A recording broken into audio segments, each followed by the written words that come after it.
G'day, it's fugitive Australian journalist Shane Dowling from the website and YouTube channel Kangaroo Court of Australia. Now this video is a follow-up video from yesterday's video in relation to water fraud and theft. And the reason I'm doing the follow-up video is because a lot of people ask questions what happened to Angus Taylor, what happened to Barnaby Joyce and the $80 million fraud they were involved in. Well, we'll cover that in a minute. The reason it's follow-up is because we had one person jailed, he's now out, and we've got another person, John Norman, who's related to David Littleproud, in jail awaiting sentencing. And people want to know, well, what happened to Angus Taylor and Barnaby Joyce? How come they never were jailed or arrested or charged? And the fact that we had one person jailed and another waiting to be sentenced, you've got to wonder, what has the National Anti-Corruption Commission been doing over the last 2.5 years? Because there's literally hundreds of millions of dollars that have been stolen, if not billions. And I'll show you a video in a minute from the project from 2019. That covers a lot of the story. But firstly, I'd just like to mention the fact that David Littleproud, some people were saying yesterday in relation to yesterday's video, oh, look, it's a long bow to be drawing there. As a very distant relative. Well, irrespective of the relative, John Norman, going to jail, he's in jail waiting sentencing, of that relationship, David Littleproud, and I'll read it off the screen here, David Littleproud was the Minister for Agriculture and Water Resources from December 2017 until the federal election in May 2019. Then he was promoted, in effect, and he was Minister for Water Resources, Drought, Rural Finance, Natural Disaster and Emergency Management.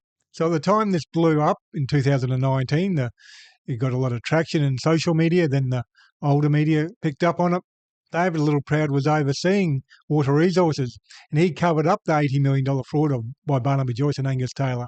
So he's not some innocent party. He tries to play the victim. Oh, look, I'm not related to John Norman. There's a very distant relative. Well, that doesn't matter. What about the $80 million fraud that you covered up? Whether you're related to John Norman or not, it's very trivial in the overall scheme of things. Now, in a minute, I'll show you the project story from April 2019 that started to generate a lot of interest with the older media as well. But I'm going to read you out a little bit of an article that was published a couple of weeks after the project story went to air. Because if they had known that, it would have changed the perceptions of a lot of people involved in the project story, one, and also the viewers who were watching it.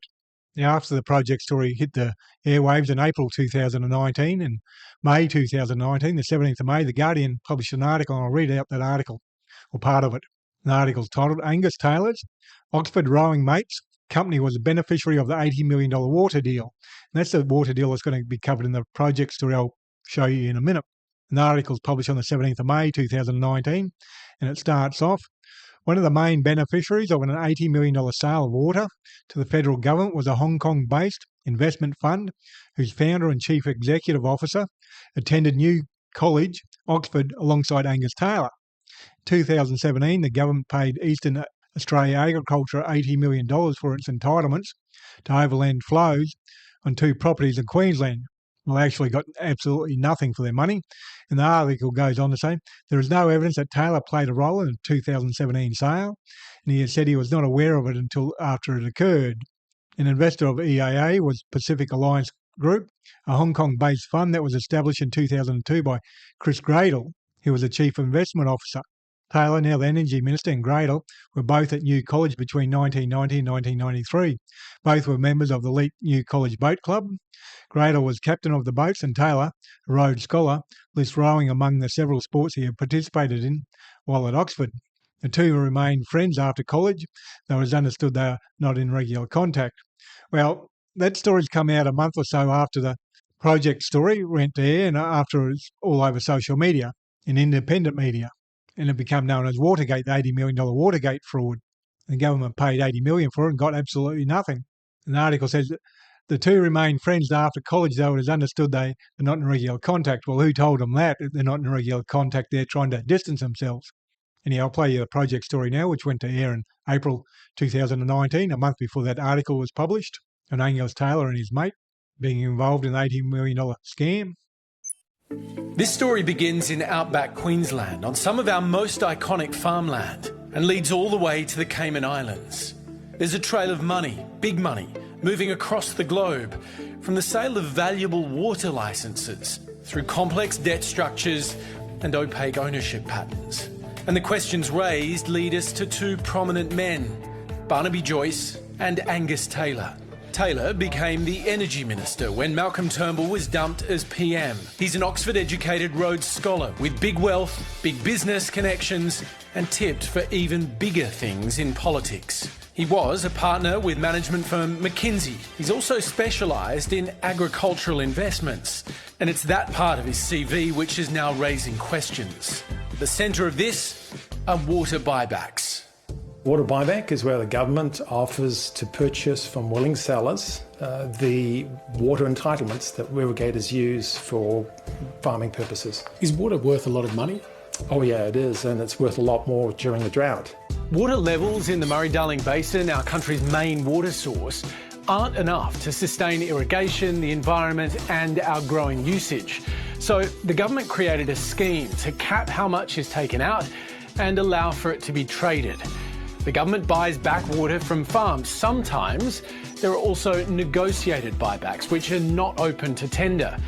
And the money involved can be huge. How much transparency is there around these negotiated buybacks? Very little indeed. So questions have been asked in the Senate about the nature of these buybacks, who got the buybacks, why did they get them, how much was paid, what was the value for money, all those sorts of legitimate questions that any taxpayer would want to ask. Now, here's where it gets interesting. From 2008 to 2009, Angus Taylor was both director and secretary for a company called Eastern Australia Agriculture. An ASIC search reveals he stepped down in 2009. The company owned two properties in Queensland, Kia and Clyde. And through that, in 2017, sold water licences back to the government at an unusually high price of nearly $80 million. The highest price ever paid. EAA booked $52 million profit on that sale. From 2007 until this year, EAA had been wholly owned by another company called Eastern Australia Irrigation, which is registered in the Cayman Islands. The parent company in the Caymans had also made loans to the Australian company and was charging a large amount of interest on those loans. Last year, that interest appears to have been more than $14 million, or an extraordinarily large rate of around 20%. What makes all of this particularly curious is that on his official government website, Angus Taylor lists the company in the Cayman Islands as a company that he was co-founder and director of.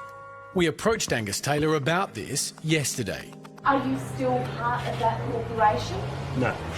And why was it set up in the Cayman Islands? Look, I have responded to this issue. There's no basis in fact on some of the claims that have been made, and I've no further comments to make on it. Do your family have any links to this? I've said everything that needs to be said on this.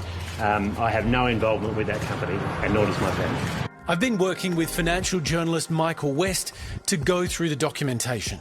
Why does it matter if the Federal Energy Minister has some involvement with a company in the Cayman Islands?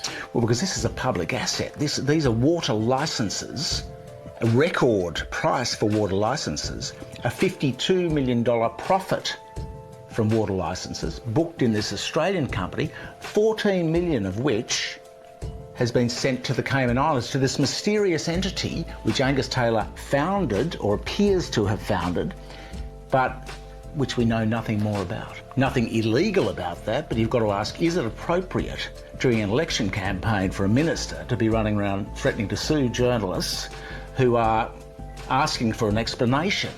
Kia and Clyde are two of Queensland's biggest cotton producers.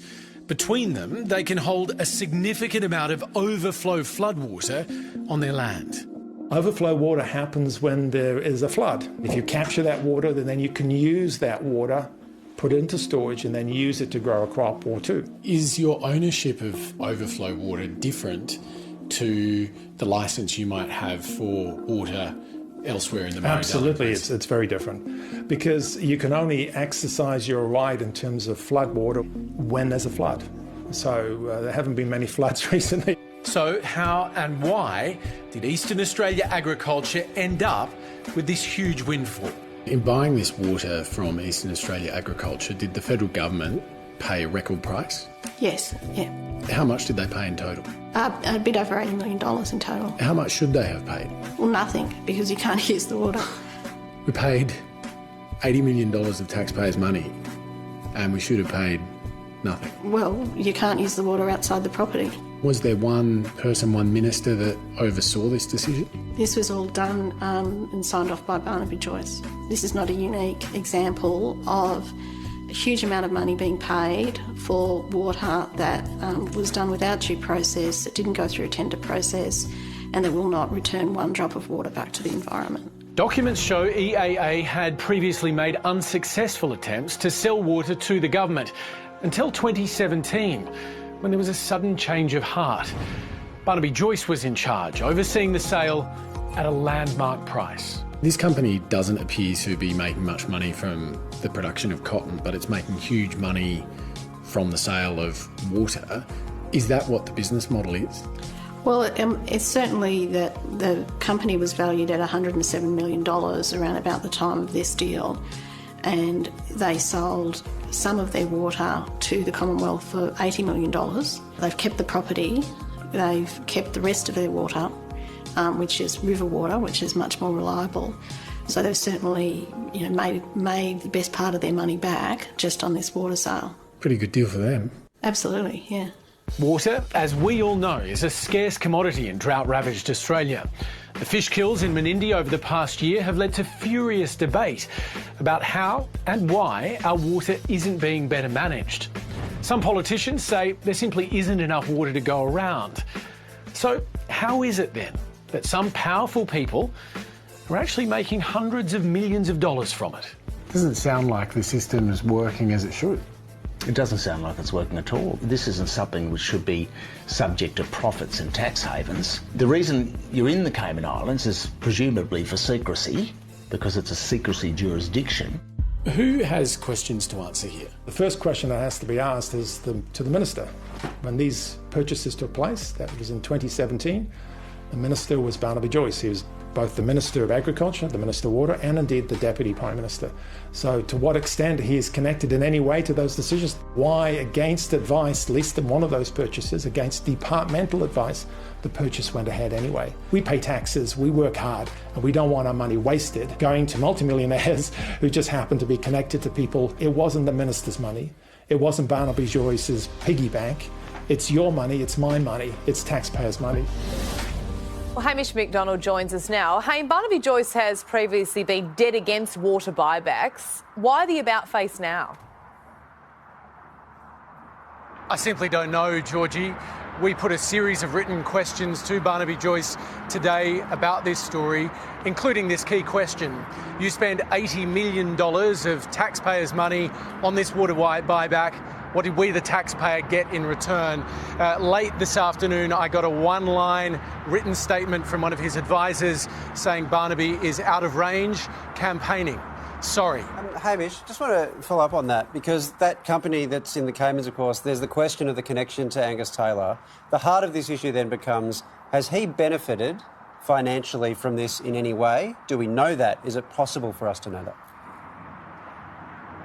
Well, he couldn't be clearer. He says absolutely not. So not only did we put those questions to him yesterday on camera, we also submitted written questions to him today, and we've received written responses. I'm just going to read them because we need to be absolutely clear about this.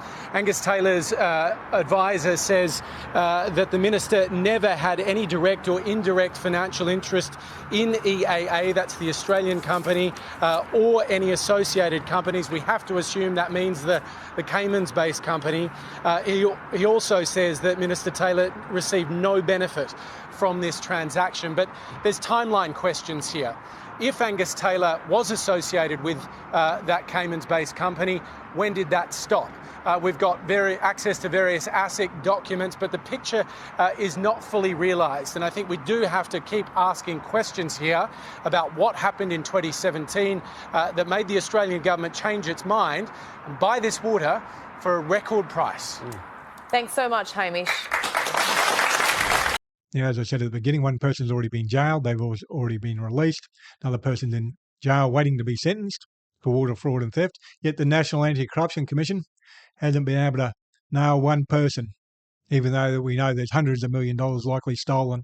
And we know $80 million alone with Angus Taylor and Barnaby Joyce. And if you didn't watch yesterday's video, make sure you do. It's titled National Leader David Littleproud's relative John Norman jailed over $20 million water fraud.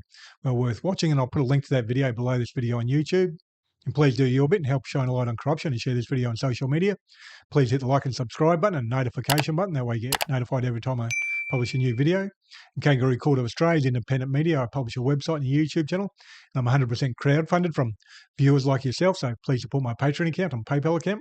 Links for them are below this video on YouTube and also on my website, or you can go to my website and click on the donations page for other donation options. Other than that, thank you for your time and have a good day.